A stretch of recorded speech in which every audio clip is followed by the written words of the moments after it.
With long bounds, the huge black creature was leaping down the track, following hard upon the footsteps of our friend. So paralyzed were we by the apparition that we allowed him to pass before we had recovered our nerve.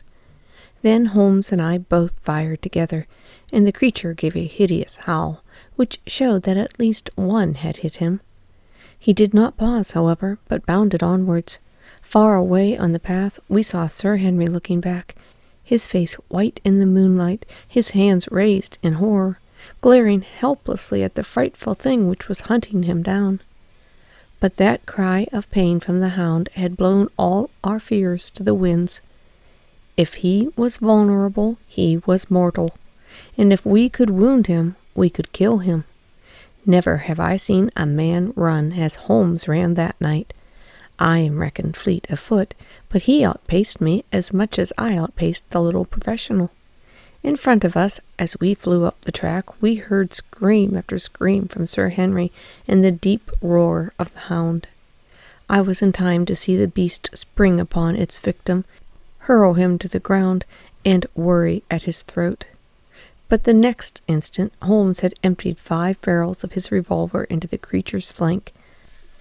With a last howl of agony and a vicious snap in the air, it rolled upon its back, 4 feet pawing furiously, and then fell limp upon its side.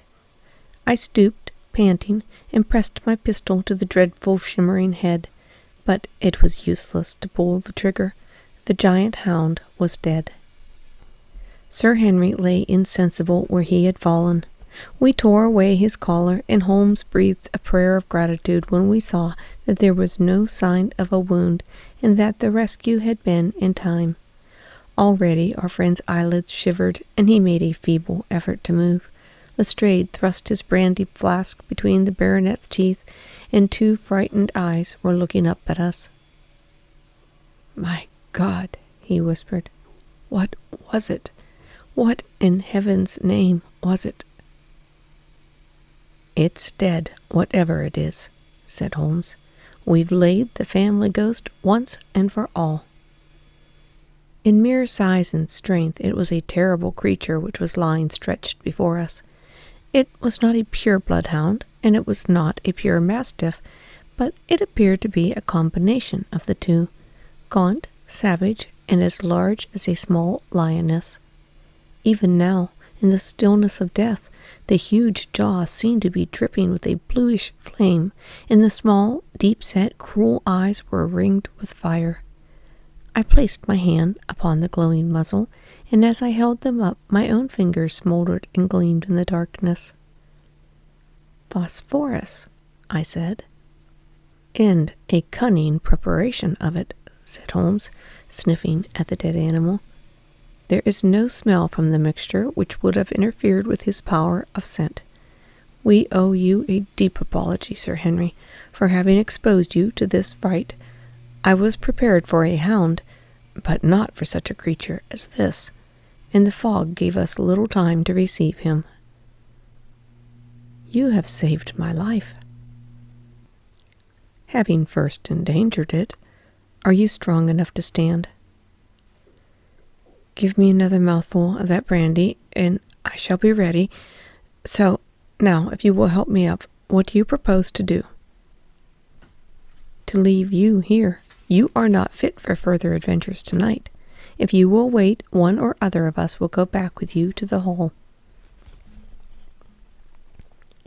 He tried to stagger to his feet, but he was still ghastly pale and trembling in every limb. We helped him to a rock where he sat shivering, with his face buried in his hands. "We must leave you now," said Holmes. "The rest of our work must be done, and every moment is of importance. We have our case, and now we only want our man." "It's 1,000 to 1 against our finding him at the house," he continued, as we retraced our steps swiftly down the path. "Those shots must have told him that the game was up. We were some distance off, and this fog may have deadened them." "He followed the hound to call him off, of that you may be certain. No, he's gone by this time, but we'll search the house and make sure." The front door was open, so we rushed in and hurried from room to room, to the amazement of a doddering old manservant who met us in the passage. There was no light save in the dining room, but Holmes caught up the lamp and left no corner of the house unexplored. No sign could we see of the man whom we were chasing. On the upper floor, however, one of the bedroom doors was locked. "There's someone in here," cried Lestrade. "I can hear a movement. Open this door." A faint moaning and rustling came from within. Holmes struck the door just over the lock with the flat of his foot, and it flew open. Pistol in hand, we all three rushed into the room. But there was no sign within it of that desperate and defiant villain whom we expected to see. Instead, we were faced by an object so strange and so unexpected that we stood for a moment staring at it in amazement. The room had been fashioned into a small museum, and the walls were lined by a number of glass-topped cases full of that collection of butterflies and moths, the formation of which had been the relaxation of this complex and dangerous man. In the center of this room there was an upright beam, which had been placed at some period as a support for the old worm-eaten bulk of timber which spanned the roof. To this post a figure was tied, so swathed and muffled in the sheets which had been used to secure it that one could not for the moment tell whether it was a man or a woman. One towel passed around the throat and was secured at the back of the pillar. Another covered the lower part of the face, and over it 2 dark eyes full of grief and shame and a dreadful questioning. In a moment we had torn off the gag, unswathed the bonds, and Mrs. Stapleton sank upon the floor in front of us. As her beautiful head fell upon her chest, I saw the clear red wheal of a whiplash across her neck. "The brute!" cried Holmes. "Here, Lestrade, your brandy bottle. Put her in the chair. She has fainted from ill usage and exhaustion." She opened her eyes again. "Is he safe?" she asked. "Has he escaped?" "He cannot escape us, madam." No, no, I did not mean my husband. Sir Henry, is he safe?" "Yes." "And the hound?" "It is dead." She gave a long sigh of satisfaction. Thank God, thank God. Oh, this villain, see how he has treated me." She shot her arms out from her sleeves, and we saw with horror that they were all mottled with bruises.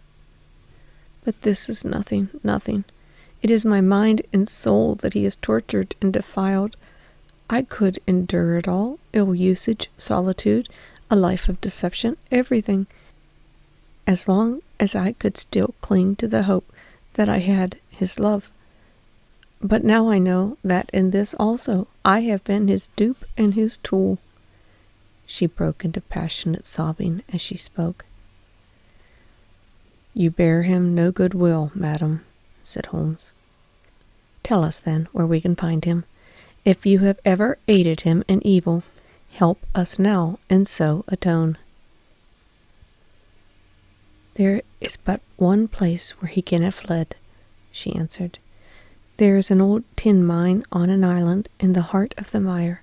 It was there that he kept his hound, and there also he had made preparations so that he might have a refuge. That is where he would fly."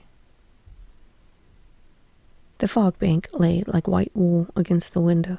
Holmes held up the lamp towards it.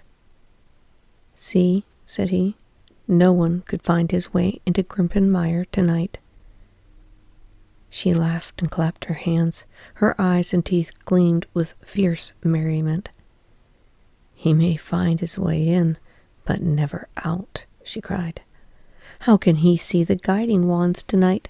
We planted them together, he and I, to mark the pathway through the mire. Oh, if I could only have plucked them out today, then indeed you would have had him at your mercy." It was evident to us that all pursuit was in vain until the fog had lifted. Meanwhile, we left Lestrade in possession of the house, while Holmes and I went back with the baronet to Baskerville Hall. The story of the Stapletons could no longer be withheld from him, but he took the blow bravely when he learned the truth about the woman whom he had loved. But the shock of the night's adventure had shattered his nerves, and before morning he lay delirious in a high fever under the care of Dr. Mortimer.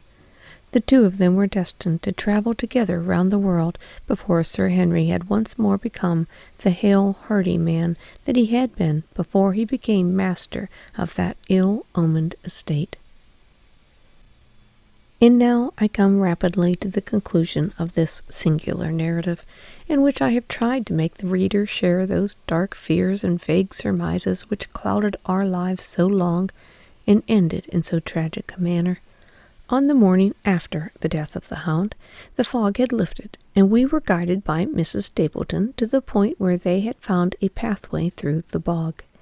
It helped us to realize the horror of this woman's life when we saw the eagerness and joy with which she laid us on her husband's track. We left her standing on the thin peninsula of firm, peaty soil which tapered out into the widespread bog. From the end of it, a small wand, planted here and there, showed where the path zigzagged from tuft to tuft of rushes among those green-scummed pits and foul quagmires which barred the way to the stranger. Rank reeds and lush, slimy water plants sent an odor of decay and a heavy miasmatic vapor into our faces, while a false step plunged us more than once thigh-deep into the dark, quivery mire, which shook for yards in soft undulations around our feet. Its tenacious grip plucked at our heels as we walked, and when we sank into it, it was as if some malignant hand were tugging us down into those obscene depths, so grim and purposeful was the clutch in which it held us. Once only we saw a trace that someone had passed that perilous way before us. From amid a tuft of cotton grass which bore it up out of the slime, some dark thing was projecting. Holmes sank to his waist as he stepped from the path to seize it, and had we not been there to drag him out, he would have never set his foot on land again. He held an old black boot in the air. Mire's Toronto was printed on the leather inside. "It is well worth a mud bath," he said. "It is our friend Sir Henry's missing boot." "Thrown here by Stapleton in his flight?" "Exactly. He retained it in his hand after using it to set the Hound upon his track. He fled when he knew the game was up, still clutching it, and he hurled it away at this point of his flight. We know at least that he came so far in safety. But more than that we were never destined to know, though there was much which we might surmise. There was no chance of finding footsteps in the mire, for the rising mud oozed swiftly in upon them. But as we at last reached firmer ground beyond the morass, we all looked eagerly for them. But no slight sign of them ever met our eyes. If the earth told a true story, then Stapleton never reached that island of refuge toward which he struggled through the fog upon that last night. Somewhere in the heart of the great Grimpen mire, down in the foul slime of the huge morass which had sucked him in, this cold and cruel-hearted man is forever buried. Many traces we found of him in the bog-girt island where he had hid his savage ally. A huge driving wheel and a shaft half filled with rubbish showed the position of an abandoned mine. Besides it were the crumbling remains of the cottages of the miners, driven away no doubt by the foul reek of the surrounding swamp. In one of these, a staple and a chain with a quantity of gnawed bones showed where the animal had been confined. A skeleton with a tangle of brown hair adhering to it lay among the debris. "A dog," said Holmes. "By Jove, a curly-haired spaniel. Poor Mortimer, he'll never see his pet again. Well, I do not know that this place contains any secret which we have not already fathomed. He could hide his Hound, but he could not hush its voice. Hence came those cries which even in daylight were not pleasant to hear. On an emergency, he could keep the Hound in the outhouse at Mire, but it was always a risk, and it was only on the supreme day, which he regarded as the end of all his efforts, that he dared to do it. This paste in the tin is no doubt the luminous mixture with which the creature was daubed. It was suggested, of course, by the story of the family hellhound, and by the desire to frighten old Sir Charles to death. No wonder the poor wretch of a convict ran and screamed, even as our friend did, and as we ourselves might have done, when he saw such a creature bounding through the darkness of the moor upon his track. It was a cunning device, for, apart from the chance of driving your victim to its death, what peasant would venture to inquire too closely into such a creature should he get sight of it, as many have done? I said it in London, Watson, and I say it again now, that never yet have we helped to hunt down a more dangerous man than he who is lying yonder.